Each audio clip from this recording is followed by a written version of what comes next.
직업상담사 카페 라이프 디자인 캠퍼스 지기 꾸벅이 박종규입니다. 23년 7월 22일에 시행된 2회차 실기시험 보건문제 해설 2파트입니다.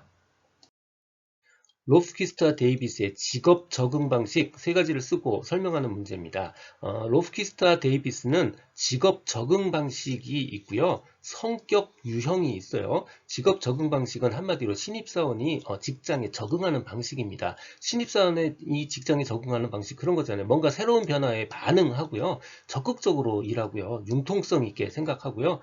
될 때까지 끈기 있게 노력하는 거. 이게 바로 신입사원이 새로운 직장에 적응하는 방식이죠. 성격 유형은 한마디로 얘기하면 회사가 원하는 인재의 성격의 타입을 이야기하는 겁니다. 회사가 원하는 유형 이런 거잖아요. 뭘 시켜도 잘하고 빨리 일하고 세게 일하고 오래 일하는 사람, 이런 사람들 원하죠. 이게 바로 성격 유형에 해당되는 거예요. 자, 이번에 적응 방식이니까, 직업 적응 방식이니까 바로 유연성, 반응성, 끈기, 적극성입니다. 첫 글자를 따라서 유, 반, 끈, 적, 전 이렇게 외웠어요. 자, 유연성이요. 유연성은 직업 환경과 부조화를 참아내는 정도입니다. 직장이 집도 아니니까 당연히 부조화가 있죠. 직업 환경과 부조화를 참아내는 정도 유연성이요. 반응성은 직업 환경의 변화에 대해서 반응하는 정도. 끈기는 당연히 오랫동안 견뎌낼 수 있는 정도고요. 적극성은 환경을 더 조화롭게 만들기 위한 개인의 적극적인 노력, 개인의 노력의 정도를 말하는 겁니다. 한국 표준직업분류에서 적합한 직능 수준, 직무 능력 수준의 빈칸을 채우는 문제입니다. 먼저 관리자하고요, 전문가 및 관련 종사자, 즉 전문가하고 관리자는 제4직능 혹은 3직능 수준이 필요해요. 가장 낮은 게 하나 있습니다. 바로 단순 노무 종사자, 이건 바로 1직능 수준이 필요하고요. 나머지 사실 이거 말고도 되게 많습니다. 나머지 모든 항목은 다 2직능 수준이 필요합니다. 하나 더 추가로 기억해야 될 거요. 군인은 그냥 2직능 수준이 필요한 게 아니고요. 2직능 수준 이상입니다. 이 이상자도 같이 기억을 해 두시는 게 좋습니다. 기혼 여성의 경제활동 참가율을 낮게 하는 요인 6가지를 쓰는 문제입니다. 사실 알고 보면 어렵지는 않은데 무려 6가지를 기억하는 게 쉽지 않아요. 그래서 두 가지씩 이렇게 잘라서 외우는 게 쉽습니다. 첫 번째는 육아와 가사에 관련한 문제예요. 육아에 관련한 문제, 자녀 수가 증가하면 당연히 경제활동 참가율 낮아지고요. 가계 생산기술, 즉 세탁이나 요리 같이 가사노동에 시간을 많이 써야 된다. 이래도 경제활동 참가율이 낮아지게 됩니다. 두 번째는 돈 문제입니다. 첫 번째는 소득 효과가 대체 효과를 압도하는 경우, 두 번째는 배우자가 소득이 많은 경우, 배우자의 소득이 증가하는 경우 경제활동 참가율이 낮아지게 됩니다. 세 번째 덩어리는 법적 제도적 장치나 혹은 고용시장 환경의 문제예요. 법적 제도적 장치가 부족한 경우, 예를 들어서 육아시설 지원 같은 법적 제도적 장치가 부족한 경우, 그리고 고용시장이 경직되어 있는 경우요. 시간제 근무나 단시간 근무처럼 플렉시블한 일자리가 없을 때 마찬가지로 경제활동 참가율이 낮아지게 됩니다. 마지막으로는 선진국의 경우인데요. 여성의 교육 수준이 낮을 때 전경제활동 참가율이 낮아지는 경우가 있습니다. 틴슬리와 브래들리가 제시한 검사 결과 해석 방법 4단계를 묻고 있습니다. 먼저 1단계는요, 상담자인 내가 준비하는 단계예요. 해석 준비 단계입니다. 2단계는 내담자를 준비시키는 단계고요. 3단계는 정보를 전달하는 단계고, 4단계는 추후 활동을 하는 단계입니다. 이렇게 보니까 굉장히 상식적이죠. 자, 먼저 1단계요.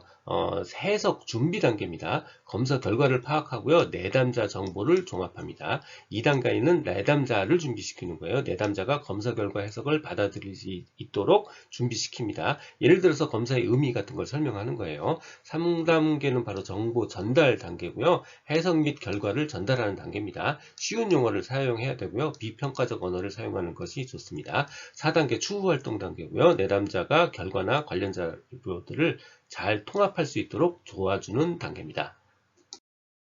듣고 계신 강의는 직업상담사 2급 초단기 합격 비법의 내용을 바탕으로 제작되었습니다.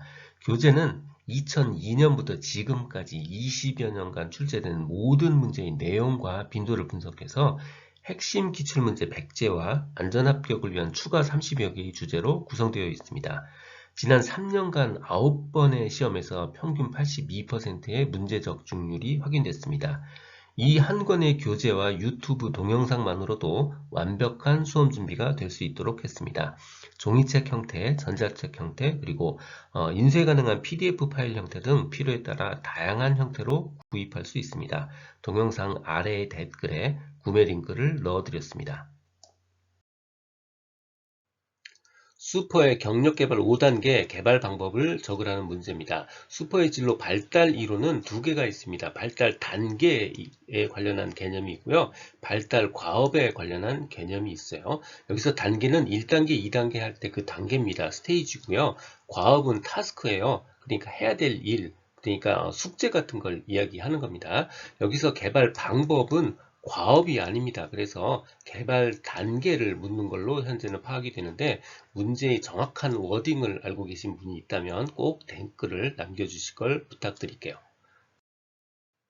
슈퍼의 경력 개발 5단계입니다. 우리 1차 필기시험에서도 많이 나왔죠. 바로 성탐, 확, 유, 쇠입니다. 성장기, 탐색기, 확립기, 유지기, 쇠퇴기요. 자, 첫 번째 기억해야 되는 건 바로 이 모든 숫자는 다 4자 돌림이라는 거예요. 자, 성장기는 14세까지고요. 탐색기는 24세, 확립기는 44세, 유지기는 64세, 나머지 쇠퇴기는 그 이후입니다. 가만히 생각해 보면 요 각각의 스테이지는 굉장히 상식적이에요. 자, 성장기는 14세까지잖아요. 대략 사춘기에 해당되는 기간이에요. 즉, 바로 자기에 대한 자각이 생기는 시기고요. 직업 세계에 대한 기본적인 이해가 이루어지는 시기입니다. 두 번째, 탐색기는 24살까지, 즉, 대략 대학 마칠 때쯤 되는 겁니다. 그러니까, 여러 가지 방법을 통해서 직업을 제대로 찾고 탐색하는 시기이고요. 그 여러 가지 방법이란 예를 들어서 진학을 해서 학교를 통해서 직업을 찾을 수도 있고요.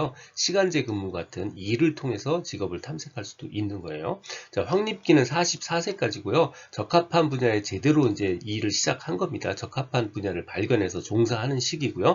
생활의 터전을 잡고 노력하는 시기입니다.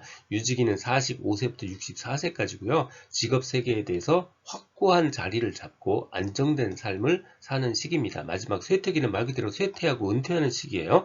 정신적, 유체적 기능 쇠퇴하고 은퇴합니다.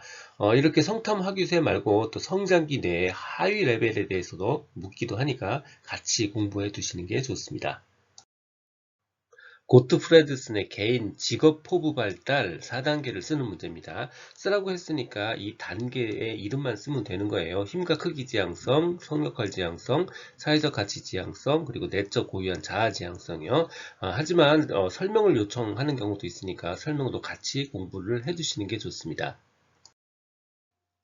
실존주의의 궁극적 관심사와 관련해서 중요하게 생각하는 주제 4가지를 제시하고 각각에 대한 설명을 요구하고 있습니다. 자유와 책임, 삶의 의미, 죽음과 비존재, 그리고 진정성입니다. 굳이 영어까지는 안 쓰셔도 돼요. 자유와 책임이요. 인간은 자기 결정적 존재로서, 인간은 자기 스스로 결정할 수 있는 존재로서 자유와 그에 따른 책임을 진다라는 의미입니다. 삶의 의미요. 인간은 자신의 삶의 의미를 찾기 위해서 노력하는 존재다라는 뜻이고요. 죽음과 비존재요. 인간은 자신이 죽는다는 것을 알고 있다. 자신이 죽는다는 것을 자각하고 있다라는 의미고요. 진정성이요. 진정성은 인간은 자신의 정체성과 의미를 진정으로, 진정으로 추구하는 존재다라는 의미입니다.